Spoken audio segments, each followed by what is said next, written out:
مدينة الفخر كان في آل 13 زينت ببهجة التيجان في العام 6 ربيع الثاني. جوني أمها لما إقبل سيدنا شيخ تيجان أبي سمعون الصلاة لونا وفيو تفاس مرغون ويسم تشغل لهم زانا شيخ تيجان فكيتي زانا شيخ تيجان فكيتي وجديتي ويلتي أبي سمعون الصلاة في آمي توفر غنيارا 13 فر غنيارا إدوبي سبو إتاتي ومئتين إتيمتيني وألفين إؤجنة فر غنيارا دوبي أؤجنة إتيمتيني يسبو إتاتي كنيانده هن شيدنا شختي يلتي مدي أبي سمعون كنيانده هن ويلتي أبي سمكونا هلتو في إلى فاسين أمو في غودو ورو سا أندا فاس مدينة الفخر كنيو ورو واسو وزانا شيخ تيجاني جئتي ويلتي أبي سمعون أسلال في آمي إهتان 13 توفر غنيار دوبي سبو إتدي توا سبو إتدي أنا تاوي أجنريتي تيمددي كندين ويلتي أبي سمعون وفيوي إلى فاس غودو سا أندا فاس مروك مدينة الفخر كنيو ورو واسو ومحالا ما فلد أوناتي ورو وزينت فاس دي سوديرام وزينت فاس سوديرام فاس مروك دي نيانتيرام ببهجة التيجان ان جوندم سيدنا شيخ تيجان مروك دي فاس مروك سوديرام ان جوندم سيدنا شيخ تيجان في الآمي اندي هيتان kono holnde hawri sa disi ko nyande jeegom sa disa ko nyande jeegom rabi isani lewru dewo mo nyande de jeegom lewru rewondo lewru maw ko nyande hen Seydina Cheikh Tidiane naati fasma hitande fer ko ne yare ujunere e temedide sappoita وزينت فاس مارغو دي سوديرام ببهجة التيجاني ان جوندم سيدنا شيخ تيجان في العام هيتان سابوي تتبيري هيتان سابوي تتبيري سادسا نياندي جيغو سادسا نياندي جيغو ربي إساني لورو دو مولود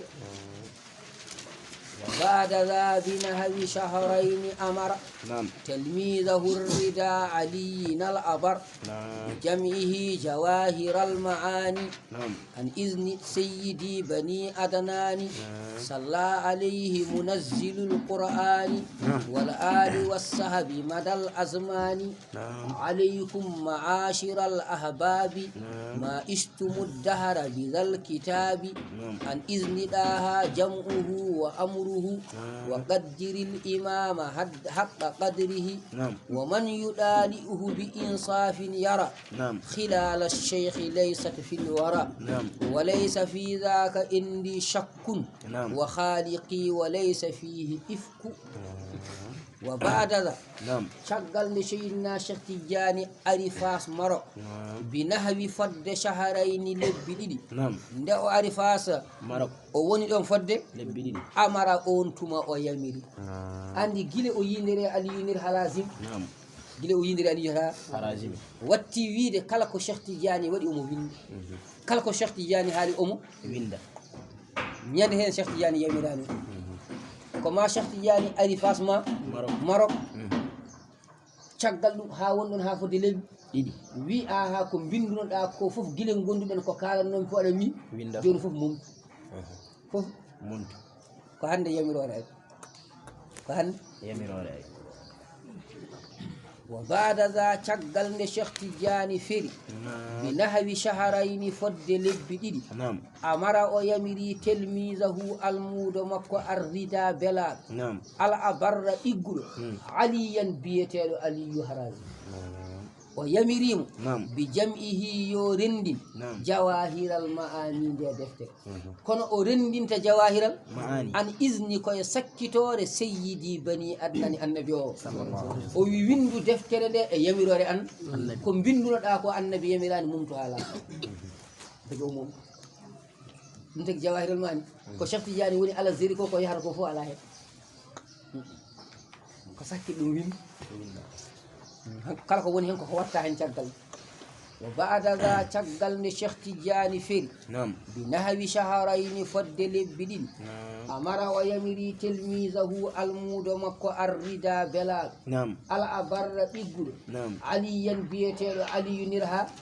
o yamirimo نعم bi jam'ihi yo rendin نعم jawahiral ma'ani deftere wiyeteɗe jawahiral معاني o rendinta deftere nde نعم an isni koye sakkitore seyyidi hohowo banil adnani kala mo adnan jibillo o wi salla yo ɓeydu yurmede alayhi e annabi نعم yo ɓeydan annabi Yurmede. munazzilul qur'ani allah jippinɗo qur'an نعم yo allah yurmo annabi نعم wala ali yurmo koreji annabi نعم wassahabi yurmo wondiɓe annabi madal azmani fodde dumunnaji madal azmani fodde دم الناجي o wi نعم ma'ashirul ahbab ya ma'ashiral ahbab ya معاشر الأهل ehey mon dental yiɗɓe seydina Cheikh Tidiane نعم عليكم mi waggini on نعم بهذا الكتاب nde deftere mi waggini on deftere jawahiral معاني ma istum ɗon ɗo oɗon nguuri addahare e aduna onon Tidiane yankoɓe نعم ɗon ɗo oɗon nguuri e aduna he نعم. mi waggini on jogade jawahirul maani ya ma'ashiral ahbab نعم hey mon de dental yiɗɓe seydina Cheikh Tidiane نعم aleykum mi waggini on نعم aleykum jangude e wawde e famde نعم bi hadal kitabi e ndeɗo deftere jawahirul معاني jogoɗe deftere nde نعم ma istumu dahara ɗon ɗo oɗon nguure e aduna sibu ndeɗo de دفتر jam'uhu rendinede deftere nde نعم an isniɗa ha ko gaga sakkitore annabi o صلى الله عليه وسلم wa amruhu نعم yamirede yo deftere nde waɗe نعم an isniɗa ha ko yamirode annabi o صلى الله عليه وسلم jam'uhu rendinede de دفتر an isniɗa ha ko gaga yamirore annabi o صلى الله عليه wa وسلم amruhu yamirede yo deftere nde waɗe نعم an isniɗa ha ko gaga sakkitore annabi o صلى الله عليه وسلم o wi sa ɗali yima jawahirol ma معاني wa qaddir ko nden gandata al imama Cheikh Tidiane ko nden gandata Cheikh Ti تجاني haqqa qadrihi no foti andirede ko ma ɗaliɗa jawahirol معاني ganda fodde Cheikh Tidiane sa ɗaliɗa jawahirol andata fodde Cheikh ɗali o jawahirol معاني wa qaddir beele ganda wa qaddir بين غندا al imama Cheikh Tidiane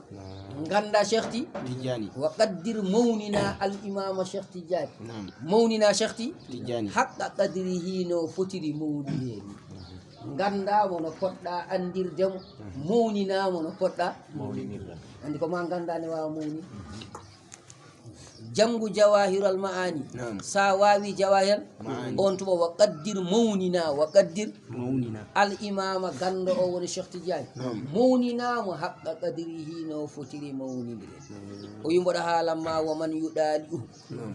kala ɗaliyoriɗo jawahiral ma'ani kala jangirɗo jawahiral معاني bi insafin e yeeso nunɗal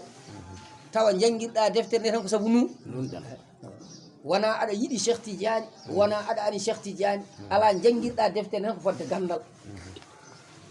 kala baɗɗo ɗum نعم wallahi yara ma o andu نعم yara ما أن khilala cheikh نعم gueɗe Cheikh Tidiane نعم laysat godani fil wara e winde ma o yi ko yiyata e Cheikh Ti تجاني ala to yiyata wona ɗali jangde giɗo noon wona jangde gaño ala ko jangde nunɗuɗo jangde نوندا wa man yuɗali'uhu kala ɗaliyoriɗo deftere jawahiral معاني bi insafin e yeeso nun نوندا yarama o andu نعم khilala cheikh gueɗe seydina Cheikh Ti تجاني laysata ala fil wara e windere نعم walaysa wodani fi zalika eko kalam mami ɗo ko sakkuni sikkitare endiɗo am ɗo min ibnu baba wa khaliqi mi wondiri Allah walaysa lataki fi zalika eko ka sakkuni si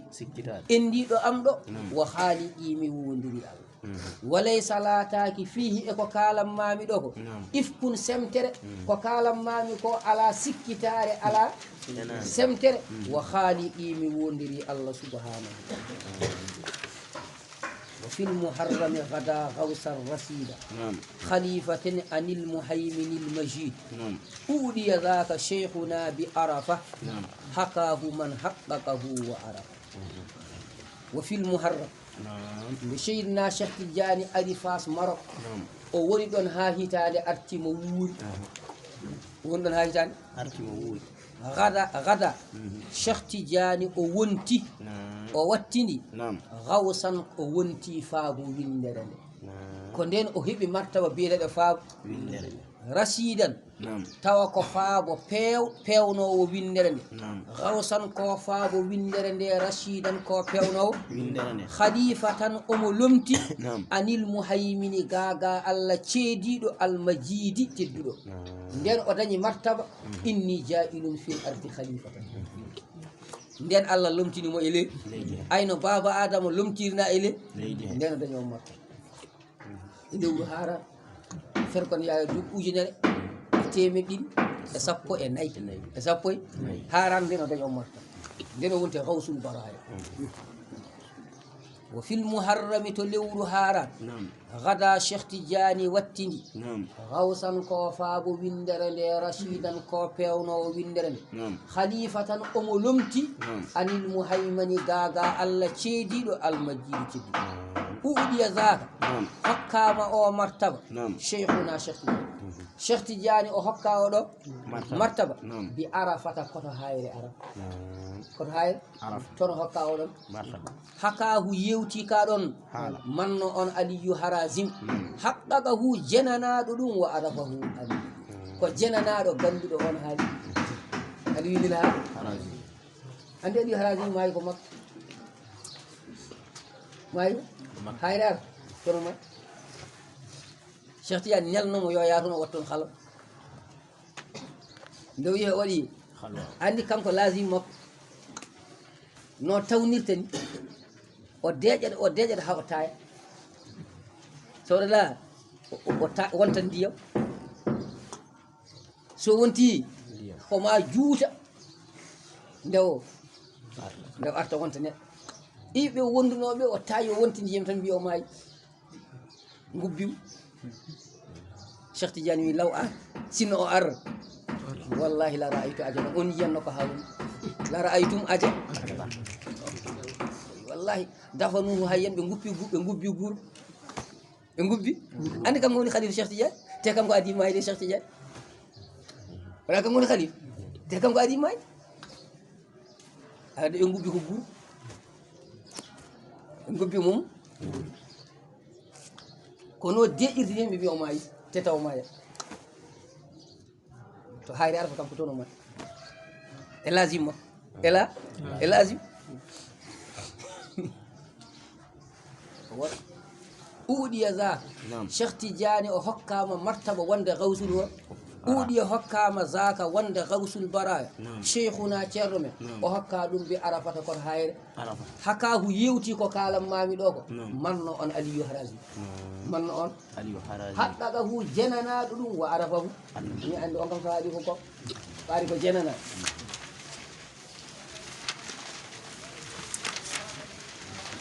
ne harkine haal ay sara o ay sara o de ayi de ay sara o بعد شهر وليال ارتقى إلى مقامه العزيز المنتقى مقامه المكتوم عن كل الورى سوى النبي ما وراءه وبعد شهر وليال نهارا بني هاوني لور جمادي سيدا هاوني لور ha safar muharram de ɓenni ha safarda ñande sappo e jeetati sa safar an ñande hen woni maggal tubade ha ɗum tagi yoga e Tijjani mo mbiyata ko Cheikh Tidiane mo woninteɗo ñande hen woni maggal tuba ñande 18 safar ay ñande 18 sa ñande hen irtaga Cheikh Tidiane ngabbi ila maqamihi martaba makko ila maqamihi baade martaba makko al aziz tedduɗo al muntaga labaɗo sa anda on maqamihi ko martaba makko wondemo al maktumi omo suuɗa an kullila wara windere nde hay goto anda martaba makko siwa nabi so wona annabi ko nden o dañi martaba biyeteɗo al kitmaniyati al maktumiyati al maktumiyati ñene daño martaba en 18 sa o wi martaba kitmaniya noon ma wara ahu ala caggal oɗo martaba wara ɗo martabaji kay wadde joni Cheikh Tidiane Sanko kala nde neɗɗo dañi to martabaji o Sanko ngay gurdam alanam ha o yettima martaba ala martaba wadde gasi aɗa ɓe mbiyata iza tamma shay'un bada nuqsanu so hunde timmi tan uso wadde tawaqqa zawalan iza ma qila tam so wiyama timmi wadde joni iw tawaqqa zawalan iza ma qila timmi ko gasdere wore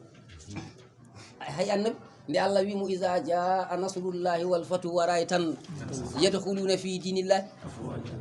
yimɓe fof jaɓi Allah i habaru makko timmi wadde hankin ko woƴƴa hoore ma ko fa sabbi tan bihamdi wastaghfiru innahu kan wadde ko jaggo kurus ma aɗa yimɓe fof jaɓi te annabi wonno ko biyo ngare jaɓe Allah yimɓe fof jaɓi wadde ko fa sabbi wastagha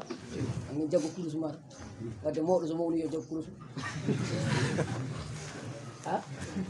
wadde hay annabi ne mawni wiya koye jaggu إذا جاء نصر الله والفتح ورأيت يدخلون في دين الله ودي فسبي وبعد شهر تقل لور وليال أجماج سير يد 18 سفر ارتقى شيخ تجاني نبي إلى مقامه في ودي مرتبة مكو العزيز تدل المنتقى لبان نون كمقامه مرتبة مكو وندم المكتوم أمسودا عن كل الوراء windere nde hay goto andam siwa nabi so wona annabi o ɗo martaba noon ma wara ahu ala caggal mum wara